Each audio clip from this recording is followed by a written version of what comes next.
বাসায় বউ আছে, সুন্দরী বউ আছে, এরকমটাও দেখেছি আমি। তারপরেও বাইরে সুন্দরী মেয়ে দেখলে ভালো লাগে। এরকমটা কেন হয়? বাড়িতে বউ থাকতেও মানে সুন্দরী মেয়েদের প্রতি আকর্ষণ কেন থাকবে? এই এইসব প্রশ্ন তো আমাকে করে তো লাভ নাই, তাই না? আমার তো এসব এক্সপিরিয়েন্স নেই। আচ্ছা, এক্সপেরিয়েন্স না থাকুক, তুমি বলো। আমি প্রশ্ন করেছি, বলবা না? আর আমি তো রেগে যাব না তুমি বললে। বাদ দাও। বলো। আরে বলো বলো, সমস্যা নেই।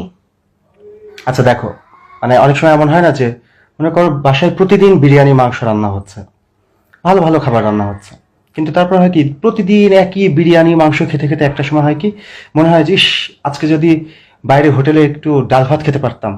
মানে একঘেয়েমি কাটানোর জন্য একটু টেস্ট মাঝে মাঝে চেঞ্জ করতে হবে না? এই কারণেই মনে হয়। একঘেয়ে না? মানে এখন বাসায় বউ রেখে বাইরে টেস্ট চেঞ্জ করতে যাবা? সুন্দরী মেয়েদের প্রতি এত আকর্ষণ তোমার, আর তোমার নাকি এক্সপেরিয়েন্স নাই। তুমি কিন্তু পার্সোনাল এবং তুমি বলেছো যে